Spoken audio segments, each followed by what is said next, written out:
دیر زمانی پیش سیمای جهان صاف و بیشکل بود، آنجا که اینک کهکشان راه کعبه سینه آسمان را منور ساخته، زمانی ظلمتی ژرف عظیم و خاموشی پرده کشیده بود. نه ستاره‌ای بود که ظلمت آسمان را با نور خود روشن سازد، نه منظری تابناک یا افق یا صورتی آسمانی که بر پهنه فضا نقشی پدید آورد. هیچ چیز دیده را نمی نواخت، هیچ چیز از جای نمی جنبید، جز ذرات پراکنده و بیشکل ماده در ظلمت بیپایان چیزی نبود. اما پدیده‌ای در فضا ریشه زد و بزرگ شدن آغاز کرد. ابری پدید آمد به تنکی یک آه، اما در آن جنبشی در جریان بود. آهسته آهسته ذرات ماده به سوی هم رانده شدند، جنبیدند، تراکم یافتند. تاریکی خط خورد، روشنی ها پدیدار گشت. جریانی که از آشوب سرچشمه داشت، زیرا آن ابر نخستین جز آشوب نبود، اما از آن آشفتگی طرح‌ها و نقش‌هایی چنان همانند پدیدار گشت. فرایند و جریان خلاقی که از ظلمت ابر نخستین ریشه زد، پیوسته تازگی و نوعی از آن برمی‌خیزد.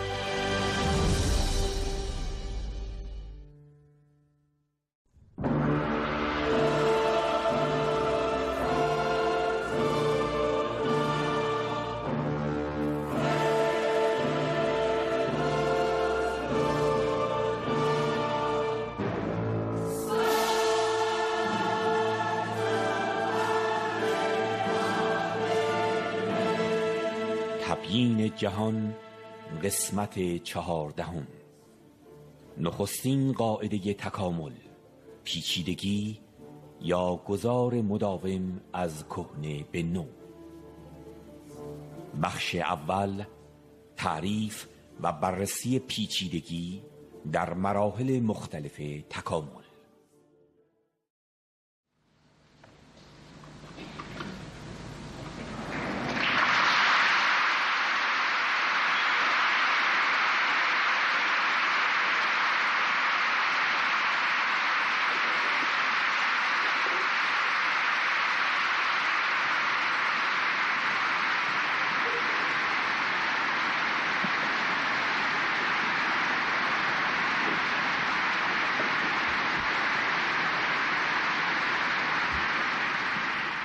متشکرم.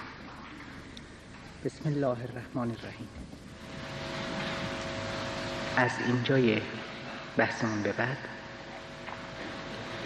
ما 2 کتاب اصلی مرجع خواهیم داشت. یکی کتاب از کهکشان تا انسان که نویسندش جان ففر، یک استاد آمریکایی هست، و دیگری کتاب حیات، طبیعت، منشأ و تکامل آن، مال یک پروفسور روسی، اوپارین. ما در برنامه تعلیماتی سازمان به خصوص روی کتاب‌های اصلی رسممون بر این بود و هست که دقت زیادتری بکنیم، به این معنا که با خوندن و یادداشت برداشتن نقاط قوت و نقاط ضعفش رو با تحلیل رد بشیم، که طبیعتاً ما اینجا با هم بایستی خوندن اونها رو مفروض بگیریم، الا اینکه من در ضمن صحبت عبارات و جملاتی از اونها رو یادداشت کردم و به اطلاعاتون میرسونم.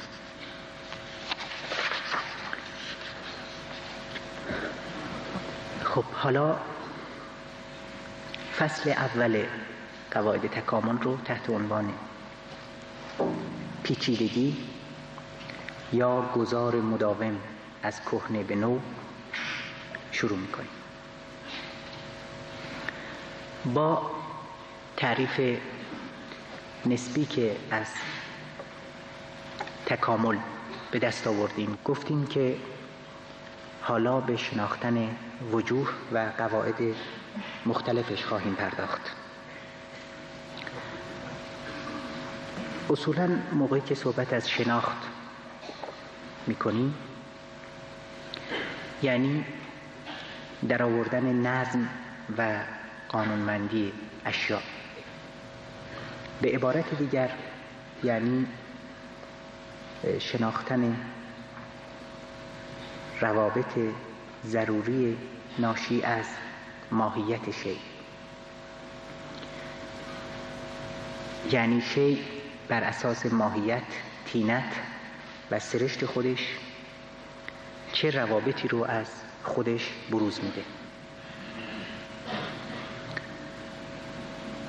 بنابراین ما هم در شناخت جریان تکامل بایستی ابتداءً به اون روابط، ترتیبات، نظم یا قواعدی بپردازیم که جریان از خودش بروز میده. فراموش نکردیم مثالهای مربوط به اون کوهنورد یا تیرانداز و یا کسی رو که مشغول نگهبانی از یک محلی بود و داشت قدم میزد که ابتدا قرار گذاشتیم که به ضروره بایستی ترتیبات حرکت و رفت و آمد اینها رو در آورد و در مرحله بعدی به تبیینش نشست. قواعدی رو که از این پس در شناخت جریان تکامل به سراغشون خواهیم رفت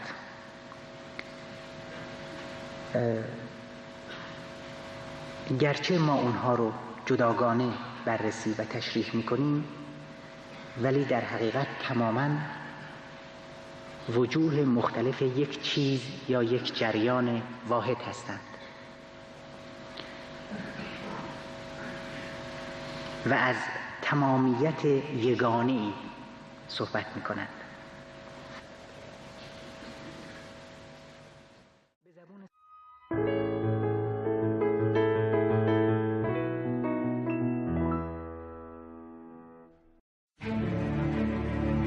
دانشمندان برای بررسی انسان ذره‌بین جستجوی خود را از زاویه‌های مختلف بر روی ویژگی‌های انسان می‌گذارند. برخی فیزیولوژی انسان را مورد کاوش قرار می‌دهند. برخی انسان را از زاویه مرفولوژی یا ریختشناسی آن بررسی می‌کنند. گروهی دیگر نیز بعد روانشناسانی انسان را جستجو می‌کنند. به کوتاه سخن این دانشمندان جنبه‌ها، حالات و ویژگی‌های مختلف انسان را مطالعه می‌کنند. اما هیچ کدام تردیدی ندارد که در حقیقت آنها یک پیکره، یک تمامیت واحد به نام انسان را زیر ذره‌بین کاوش قرار دادند. چرا که جنبه‌ها و ابعاد مختلف در ذات خودشان از یکدیگر جدا و گسسته نیستند، بلکه پیوسته هستند و ما برای فهم بیشتر این کل به هم پیوسته ویژگی‌های مختلف آن را جدا کرده مورد بررسی قرار می‌دهیم. چنین روندی از نظر علمی تجزیه و تحلیل نامیده می‌شود. اما پس از پایان تجزیه باید آن ویژگی‌ها را با یکدیگر ترکیب کرد. از این نقطه پدیده را به صورت یک تمامیت واحد مورد مطالعه قرار می‌دهیم. آنجاست که آن پدیده را در کلیتش درک خواهیم کرد.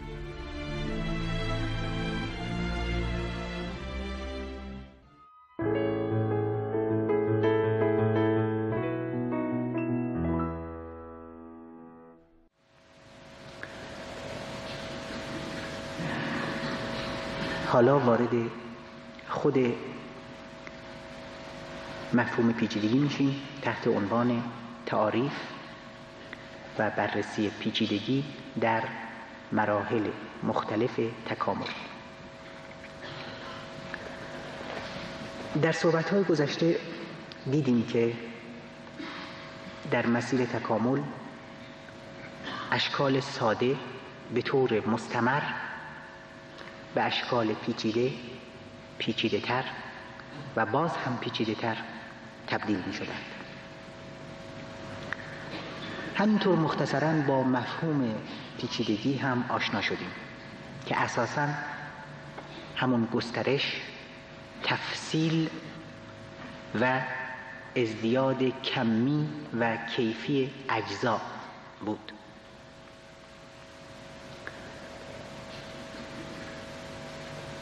به زبان ساده تر میخوایم بگیم که یکی از ترتیبات و بلکه مهمترین ترتیب تکاملی، مهمترین قاعده، جانشین سازی مداوم اشکال نو و بهتر به جای اشکال پست‌تر و کهنه‌تر است.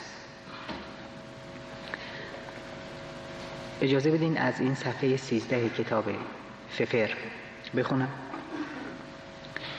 واقعیت اساسی در مورد آن فرایند خلاق و جریانی که در ظلمت ابر نخستین ریشه زد آن است که پیوسته تازگی و نوی از آن می‌زاید.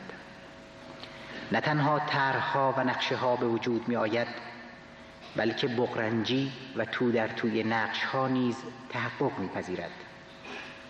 به دیگر سخن ماده هر دم خود را در قالبی پیچیده‌تر جلوه‌گر می‌سازد و جهان دیگر به صورتی که داشت باز نخواهد گشت. فکر می‌کنم منظور کافی روشن هست. معنیش اینه که اشکال کهنه با سرعت روزافزون جای خودشون رو به فرم‌های نوتر و مترقی‌تر میدند. فرم‌هایی که غلبه‌شون تردید ناپذیره. و از میان تمام اشکالات و موانع بیشمار موجود، یعنی موانعی که راه رو بر حرکت پدیده نوتر و مترقی‌تر سد کردند، عبور میکنند. شکل نوین جای خودش رو باز میکنه و به نحوی شگفت‌انگیز خودش رو تحکیم و تثبیت میکنه و به محیط تحمیل میکنه. حالا این شکل نوین حیاته و یا انسان و یا یک نظام مترقی اجتماعی است. به هر حال همه اینها در سر راه خودشون موانع بیشمار رو پس میزنند و سرانجام غلبه میکنند، به حکومت میرسند و خودشون رو تحکیم و تثبیت میکنند تا وقتی که نو هستند و تا وقتی که بالا دستشون نوتر از اونها، مترقی‌تر از اونها و بهتر از اونها پیدا نشد. این شکل نو به منزله نوک پیکان تکامل در یک دوره خاص نقش اصلی رو بازی میکنه. یعنی حاکمیت و رهبری مال اون هست. میتونیم بگیم که بار اصلی تکامل روی دوش اون حمل میشه، چنانکه در یک دوره‌ای نفس ایجاد حیات حتی در ساده ترین اشکالش در رأس تکامل قرار داشت.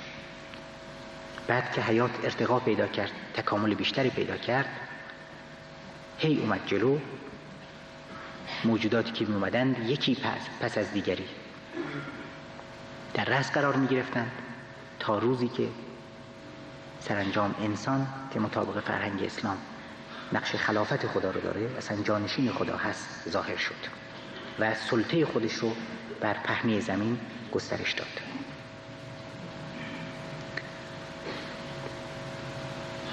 باز هم به قول قرآن کوله بار امانت رو بر دوش کشید.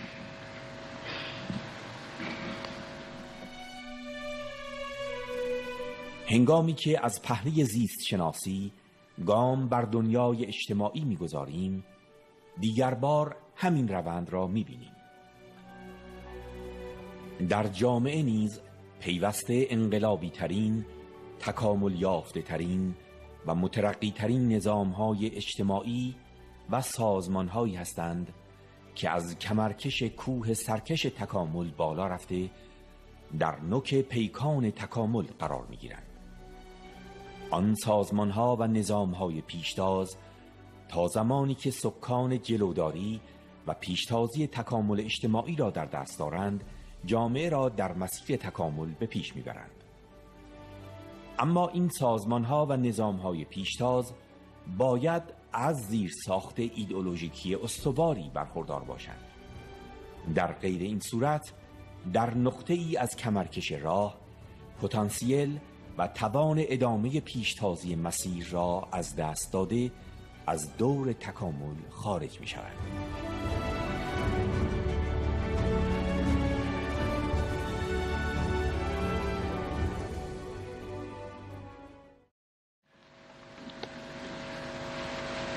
نکته مهم در اینجاست که همین که موعد تاریخیشون، سرفصل موجودیتشون، اجلشون فرا برسه، دیگه بایستی جای خودشون رو به موجودات و پدیده‌های نوتر بدن. ایدئولوژی‌های متکاملتر و بالاتر، سازمان‌های انقلابی مترقی‌تر، و بعد اونها هستند که نقش اصلی رو بازی می‌کنند. و دیگه در این صورت اشکال کهنه به طور فرعی با نقش ناچیز در حالی که تکاملشون به بنبست رسیده به موجودیتشون ادامه میدن، یا از بین میرن یا دیگه در بنبست حرکت میکنن، دیگه راه رشد و صعود ندارند.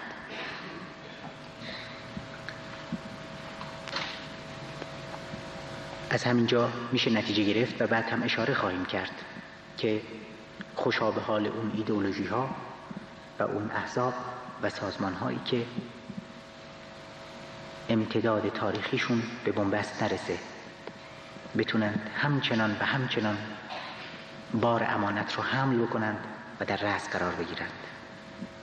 و بعد هم خوشا به حال کسانی که معنای واقعی این حرف رو نه فقط به مثابه یک شعار بفهمند که چقدر مشکل. بگذارین از صفحه 347 اوپارین این مطلب رو بخونم. هنگامی که شکل نوعی از حرکت ماده به وجود می آید، اشکال کهن طبعاً به موجودیت خود ادامه می دهند، اما آنها خود نقش ناچیزی در پیشرفت بعدی دارند، زیرا با سرعتی رشد می کنند که از سرعت شکل جدید بسیار آهسته تر است. می دونیم که جلو انسان بازه، تکامل انسان به بنبست نرسیده، ولی تکامل حیوانات به بنبست رسیده. اگر هم تغییراتی بکنند در طول زمانهای زیاد، بسیار بسیار جزئی است. از نظر ایدئولوژیک هم که اشاره کردیم و از به همین منواله، اگر ایدئولوژی ما نتونه همه اطوار و اشکال نوین تکاملی رو در بر بگیره و به مسائل مختلفش پاسخ بده، پیشرفت فردی و اجتماعی در کادر چنین ایدئولوژی به بنبست خواهد رسید، دینامیزمش پایان خواهد یافت و راه زوال خواهد پیمود. از اون جایی که جهان واقعیت خیلی سرسخته و با هیچ کس شوخی هم نداره، مگر اینکه دینامیزم چنین ایدئولوژی، کشش و قوه محرکش بی پایان باشه، مثل خود جریان تکامل، تا بتونه همیشه جوان، شاداب و سرزنده باقی بمونه. پس ما اگر میخوایم اسیر زوال و نابودی نشیم، چه یک سازمان و چه یک حزب انقلابی، چه یک حکومت و چه یک جامعه، پیوسته بایستی عوامل زوال، عوامل قهقرا و عوامل ارتجاع رو از خودمون دور کنیم.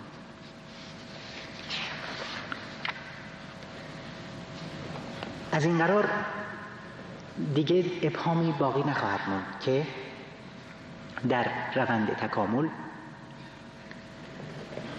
هر از گاهی پدیده نوینی در رأس قرار میگیره که با قانونمندی‌های عالی‌تر و متکامل‌تر خود پایینی‌ها رو تحت الشعاع قرار داده، چون مسلط‌تره، بالاتره. باز هم به عنوان مثال اجازه بدین که وارد صحنه سیاست بشیم. وقتی که یک سازمان و حزب متکامل‌تر قدم به صحنه میگذاره، بلا شک سایرین رو تحت الشعاع قرار خواهد داد، به شرط اینکه واقعا متکامل‌تر و مترقی‌تر باشه، نه در حرف. و بدین ترتیبه که در مسیر حرکت با برخوردهای درست و با موضع‌گیری‌های اصولی چنین پدیده‌ای، یک ارگانیسم اجتماعی است، یک بدن اجتماعی است، میتونه چتر نفوذ و رهبری خودش رو گسترش بده. و البته طبیعی است این پذیرش خطوط و رهبریش تا کی خواهد بود؟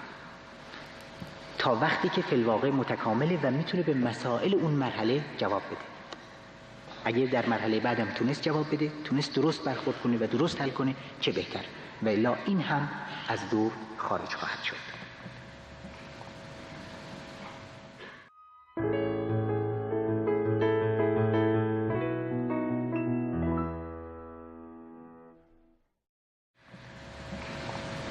به این معنی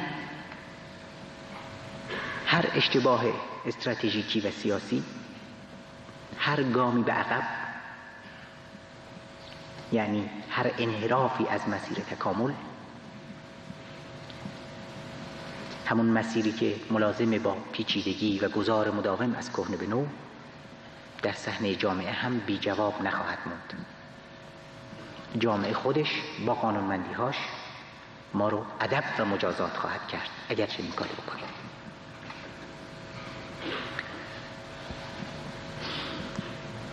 بنابراین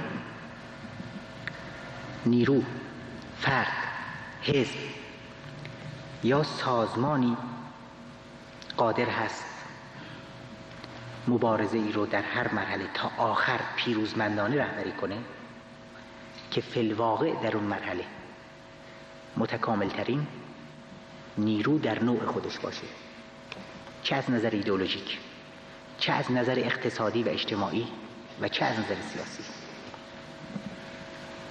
که البته همه میدونیم این مسئله هم نسبیه، نباید مطلق بینانه بهش نگاه کرد. مهم در اینجا درک این نکته است برای ما که وقتی دم از نفی استثمار میزنیم، وقتی دم از جامعه بدون طبقات توحیدی میزنیم، بایستی بیاندیشیم که این چه الزاماتی در مسیر حرکت امروز ما داره. به عبارت دیگه چه نیروهایی میتونن، چه طبقاتی و چه اقشاری میتونن تکیهگاه ما باشند، حامیمون باشند، یار و یاورمون باشند. آیا بالندگی لازم رو دارند اونها یا نه؟ قدم‌هایی با ما میان و بعد هیچ.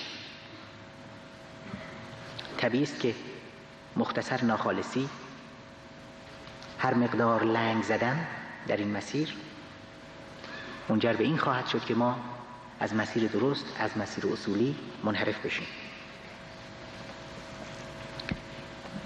به عکس اگر تطبیق بکنیم با واقعیت‌های جامعه، اگر از شکوفایی و بالندگی لازم، از پشتوانه‌های لازم ایدئولوژیک و اجتماعی و سیاسی که متجلی است در خطوط درستمون برخوردار باشیم، اون وقت رشد خواهیم کرد.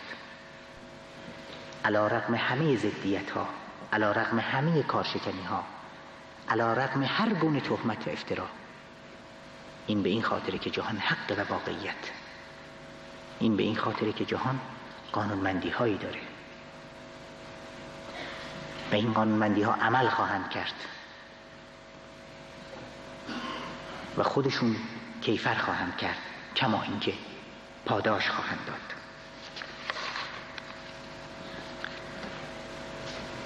به نحوی که از قضا حقانیت و اصالت یک نیرو در روند تکامل دقیقاً در رابطه با همین ابتلاعات، درگیری‌ها و تضادها به اثبات خواهد رسید.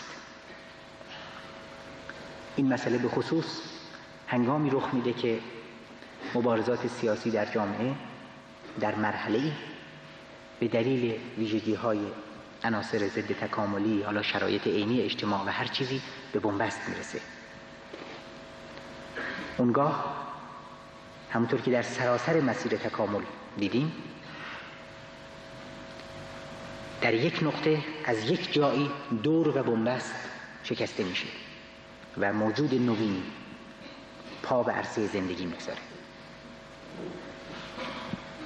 یعنی جریان ایجاد میشه نو، رو به رشد، بنبست شکن با کیفیتی نوین که شیوه مناسب حل تضادها رو در هر مرحله پیشه خواهد کرد و به این میگن پیشتازی در امر مبارزه، که با خود خواهد داشت در نوک پیکان تکامل اجتماعی واقع شدن رو.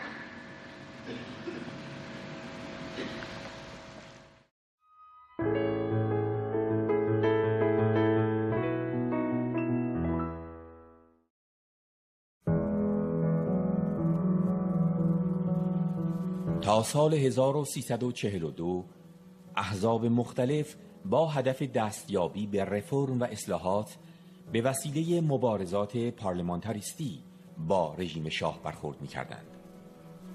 روز 15 خرداد 1342 هزاران تن از مردم تهران با مشت‌های گره کرده با شعار آزادی به خیابان‌ها ریختند.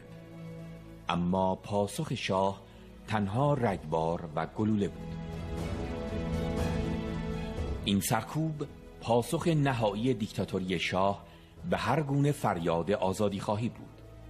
از این رو خونی که از پیکر مردم ایران در 15 خرداد 42 بر زمین ریخت، جوهر مهر باطل شد بر شیوه های رایج مبارزه در آن زمان گشت. 15 خرداد 1342 گورستان رفرمیسم و پایانی بر مبارزات مسالمت‌آمیز پارلمانی در ایران شناخته شد. اکنون اشکال نوینی از مبارزه باید سد به وجود آمده در مسیر آرمان آزادی خواهانه مردم را شکسته پیشتاز تکامل اجتماعی در ایران می‌گشتند.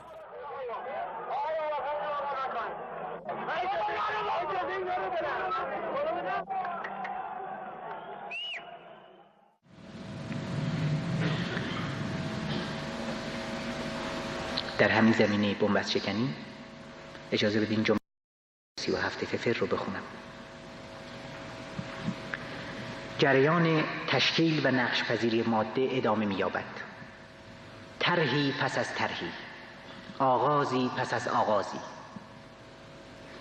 در کام مرگ و فنا پدید می‌آید. آنجا که تصور می‌رود جریان تکوین به بنبست رسیده است، ناگاه چیز تازه‌ای رو می‌کند. جریان تکامل از فراز دره هولناک غیر ممکن که ماده بیجان را از سلول‌های زنده جدا می‌سازد با جهشی می‌گذرد. می‌بینیم راه باز میشه. به هر حال می‌خوایم نتیجه بگیریم که جهان ما با شدت از بیشکلی و سادگی به سمت شکل پذیری و پیچیدگی گریزان. گویی این جهان ما هراس داره از اینکه بیشکل باقی بمونه.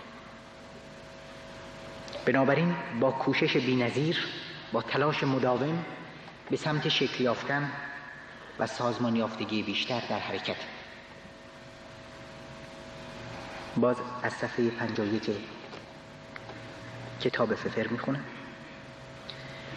چنین می نماید که در ماده گرایشی لجوجانه به طرح یافتن است. این آشوب و بیشکلی است که سپری می شود و این طرح و شکل پذیری است که شدت و گسترش و شکوفایی می یابد. اگر غیر از این بود، در اون جهان بیشکل و برهوت اولیه اوضاع چندان تغییر نمی کرد که امروز ما اینجا باشیم. پس این روند یعنی پیچیدگی روزافزون و جانشینی اشکال مترقی، قانونمندی خدشه‌ناپذیر سراسر جریان تکامله.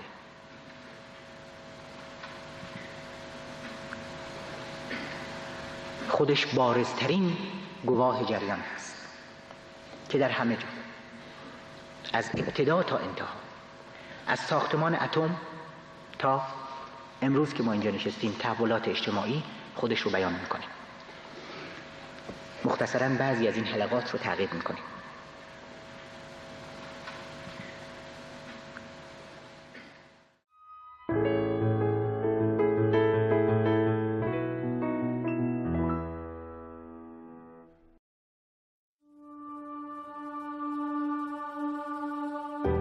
اتم پیچیده خود میتواند که برای ایجاد اتم پیچیده تر مبنا قرار بگیرد.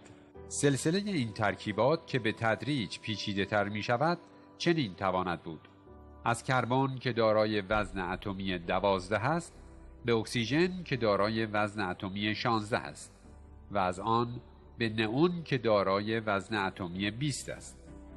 یعنی با گرفتن متوالی یک اتم هلیوم که وزن اتمی آن 4 است، هر عنصری به عنصر بعدی تبدیل می شود.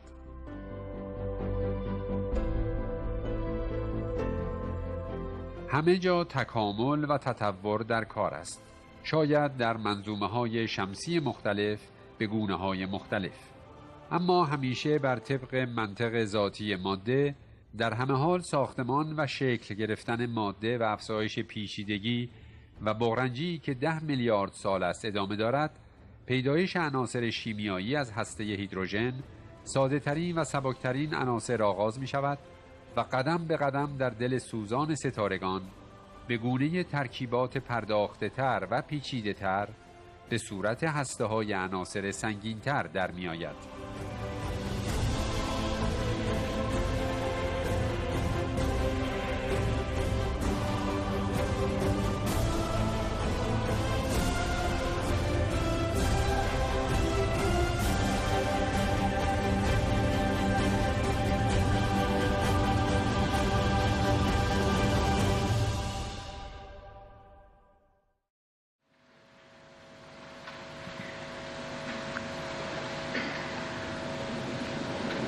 خب، از دنیای اتمی وارد دنیای عالی بشیم.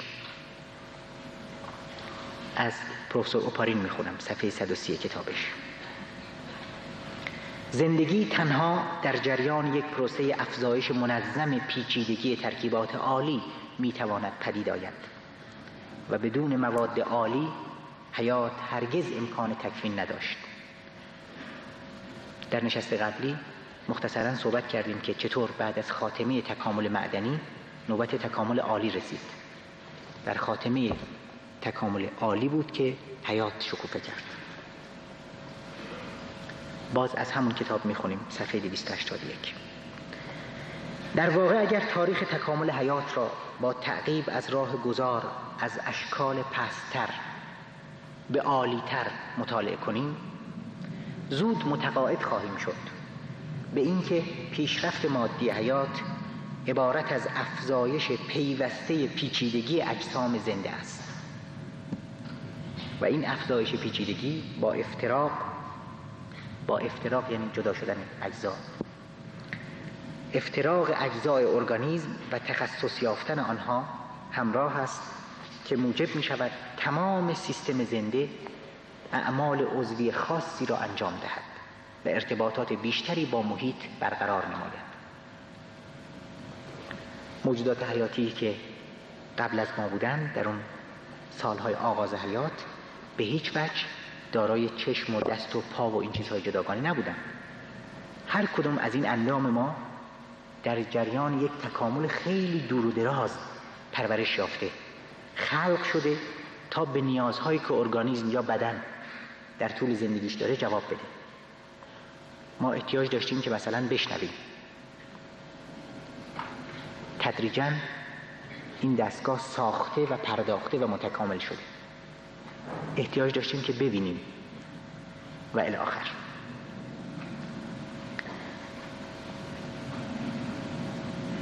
همون پیشرفت‌هایی که گام به گام در مسیر پیچیدگی بالاخره منتهی شد به انسان اجتماعی، یعنی ما.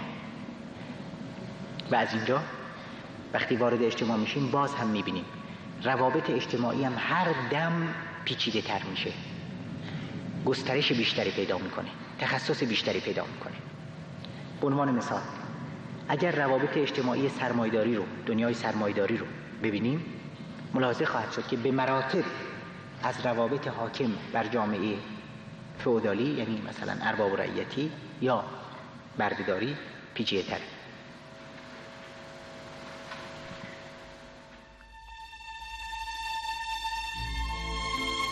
در دوران کمون اولیه، از آنجا که سطح تولید آنقدر پایین بود که پدیده اضافه تولید معنا پیدا نمی کرد، همه انسانها به صورت یکسان زندگی می کردند. جامعه‌ای بی طبقه، البته مادون آگاهی. اما بر اثر پیشرفت ابزار تولید و پدید آمدن اضافه تولید، زنجیری در جوامع انسانی پدیدار شد: استثمار.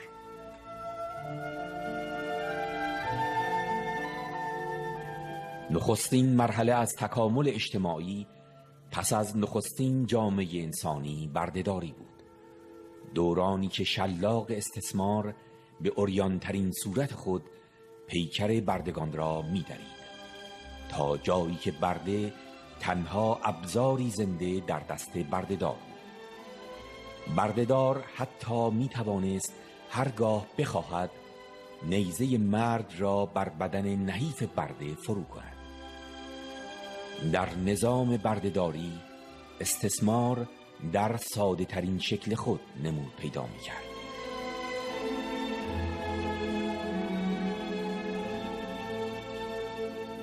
پس از بردهداری دوران فئودالیسم فرا می رسد. در این دوران بردهدار تبدیل به فئودال و برده در کسوت دهقان ظاهر می شوند. استثمار هرچند سخت و خشن، اما در اشکالی پیچیده تر و در جامعه‌ای پوشیده تر نمود پیدا می کند.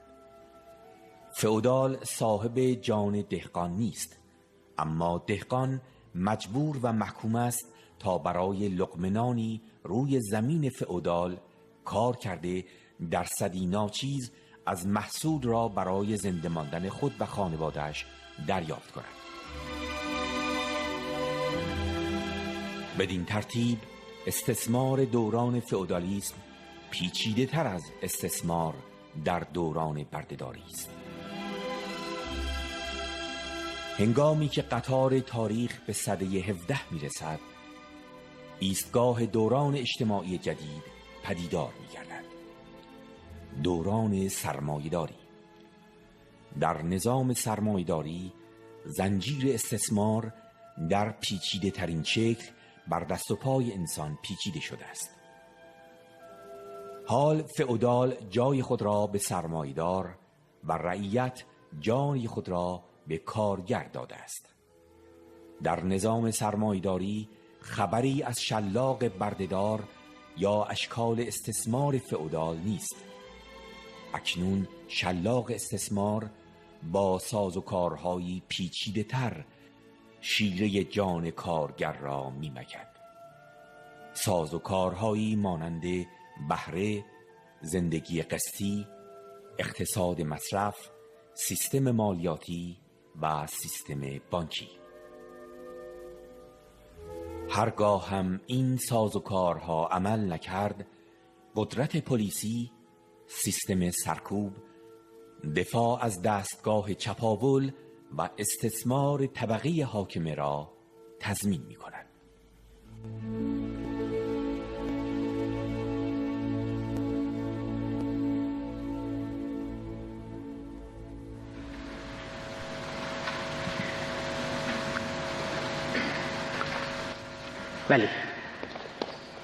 ولی باز هم بنا به همون منطقی که از ابتدا عمل میکرد، از ابتدا بنبست ها رو میشکوند و اشکال نوین و مترقی رو می آورد، باز هم مطابق همین سنت خدشه ناپذیر، سنت تخلف ناپذیر، باز هم همه روش‌های ارتجاعی محکوم به زوال هستند، محکوم به نابودی هستند. هیچ نظام ارتجاعی یا استعماری و استبدادی نیست و استثماری که بشه امید بست به رغم همه گونه تکنیک، به رغم هر گونه مکر و حیله و توطئه سرانجامی برش متصور باشه. سرانجام یک چیز بیشتر نیست، زوال، نابودی. این منطقی است که تا به حال در طی 10 میلیارد سال تعقیبش کردیم و باز هم قابل تعقیبه. چرا؟ برای اینکه جریان تکامل به مثابه بالاترین، عامترین اصل و قاعده حاکم بر این جهان ما تماماً در جهت نابود کردن نظامات استثماری، طغیانگر و ستمگره. یعنی همیشه رسمش بر این بوده که جباران، دیکتاتورها، تجاوزگران به حقوق خلقها رو زمین بزنه و خاک بکنه. برنده نهایی خلقها هستند و این سرنوشت محتوم همه گردنکشا. اگرچه هم چند روزی کشوری یا جایی رو عرصه تاخت و تاز خودشون بکنند و بنابراینی که نبایستی چرخش و گردششون در کشورها، سان و رژه‌شون، قدرت نمایی هاشون چشم ما رو بگیره و ما رو بر جای خودمون میخکوب کنه. خوندیم همه در سوره آل عمران: لا یغرنک تقلب الذین کفروا فی البلاد.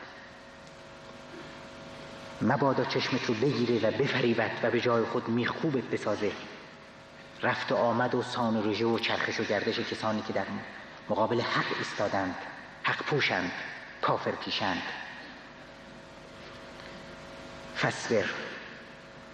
فصبر، مقاومت کن، صبر کن، شکیبایی بورز.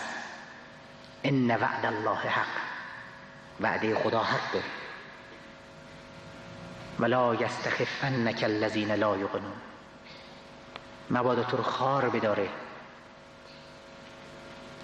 حقیر بدارند اونایی که به این سنت و به این راه و روش ایقان و ایمان ندارند. ملاحظه میکنید که ایقان ما از توی واقعیت محض بیرون میاد، از توی چیزی که 10 میلیارد سال سابقه داره. چرا وعده خدا حقه؟ چطوری؟ خدا چطوری عمل خواهد کرد؟ از طریق همین سنت ها، از طریق همین قانونمندی ها. در سوره فجر خوندیم همه: ان ربک لبالمرصاد. پروردگارت در کمینه، خدای تکامل بخش تو در کمینه. کمینگاه کجاست؟ همین جامعه، همین تاریخ. آیا کم دیدیم که دست خدا چطور بیرون میاد علیه دیکتاتورها، علیه جبارها و ستمگرها؟ اونایی که طغیان میکنند، علیه خلقها موضع گیری میکنند و میخوان ملتها رو به اسارت و بردگی و بندگی خودشون بکشند. یا باز به قول همین سوره: الذین طغوا فی البلاد فاکثروا فیها الفساد. اونایی که گردن کشی کردند در این کشورها و درش تباهی رو رشد میدن به جای کمال رو. این منطقی است که در اون جای هیچ خدشه‌ای نیست و اینجاست که باز هم بایستی تأکید بکنیم که تازیانه خدایی سقوط و اضمحلال، همون تازیانه اصیل تکامل، سرانجام بر اونها کشیده خواهد شد. فصب علیهم ربک صوت عذاب.